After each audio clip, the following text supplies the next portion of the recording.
శుభములు కలుగు నీకు.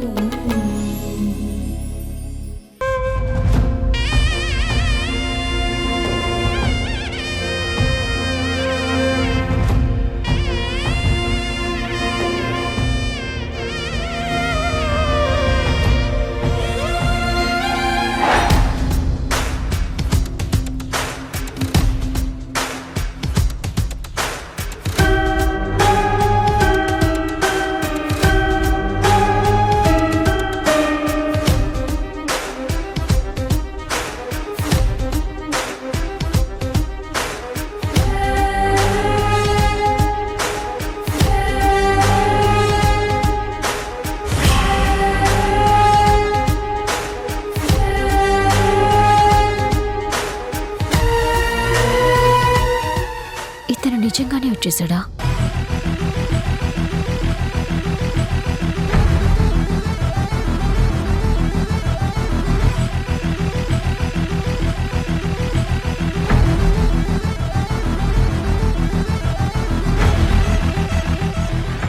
ఏంటి నా గురించి వెతుక్కుంటున్నావా? మరి నా కోసం కాకపోతే ఇంకెవరి కోసం? నీ కోసం వచ్చేది నేనే కదా. అది వారాహి, ఎందుకు దాచుకుంటావు? పెళ్లికి ముందు కాబోయే మొగుడు భార్య కోసం మాటి మాటికి ఇలా రావడం, భార్య అందరి ముందు దొరికిపోవడం మామూలే కదా. అదే లేదండి, నేనేదో క్యాషువల్గా చూస్తున్నాను. సరే సరే, నువ్వెందుకు చూసావో నాకు అర్థమైంది, కానీ ఆ బ్యాగ్ బుక్స్ ఇవ్వు. అబ్బే వద్దులేండి. అరే ఇవ్వు వారాహి, జీవితాంతం నీ బరువు బాధ్యతలు మోహాల్సింది నేనే కదా, ఇంకా మోహట పడతావేంటి?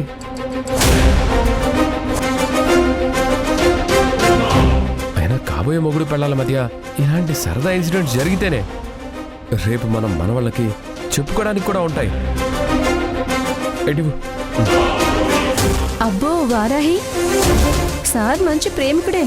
నువ్వంటే చాలా ఇష్టంలా ఉంది. మనవాళ్ళు మనవరాళ్ళు వరకు వెళ్ళిపోయారు.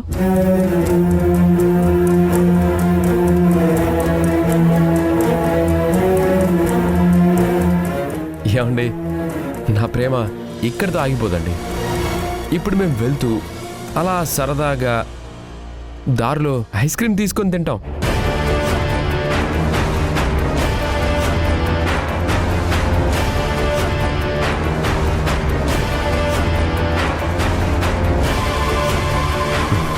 Okay Varahi, bye. Ice cream ఏంటి? ఐస్ క్రీమ్ ఏంటంటే, నీకు ఐస్ క్రీమ్ ఇష్టం లేదా? ఎప్పుడు ఐస్ క్రీమ్ తినలేదా?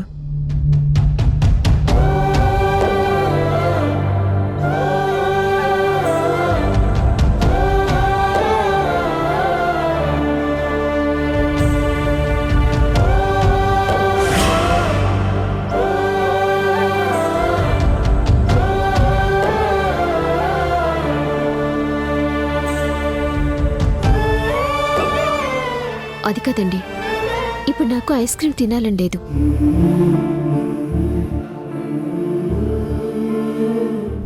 ఎందుకు లేదు? ఇది ఎండాకాలం. ప్రేమికులు, కొత్తగా పెళ్లి కాబోయే వాళ్ళు అందరూ చల్లగా ఐస్ క్రీంలు, జ్యూసులు తాగుతూ ఒకరిది ఒకరు షేర్ చేసుకుంటూ ప్రేమని పంచుకునే కాలం. ఇప్పుడు తిన్నంటావేంటి? అది కాదండి, నాకు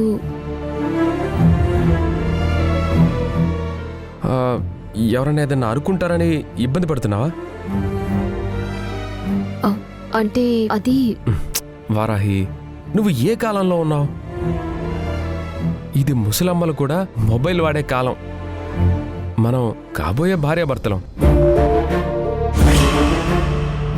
సో మన గురించి ఎవ్వరూ ఏమీ అనుకోరు. పద వెళ్దాం. ఈరోజు నువ్వు నాతో కలిసి ఐస్ క్రీమ్ తినాల్సిందే. పద పద పద.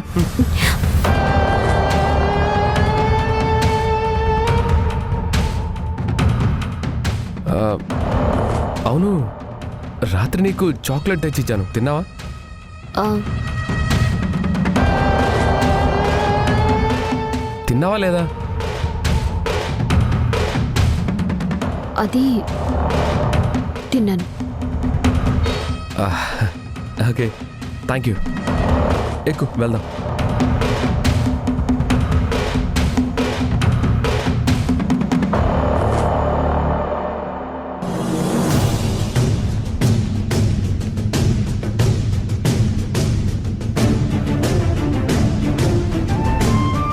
నాకు రఘు గారితో పెళ్లిష్టం లేదని మీకెవరు చెప్పారు?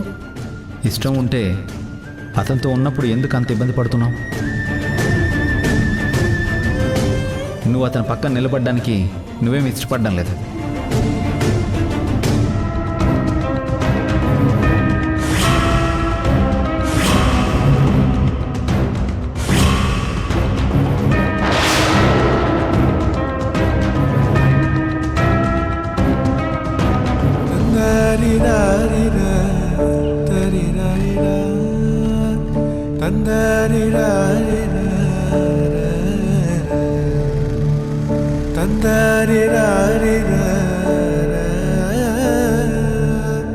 Tandarira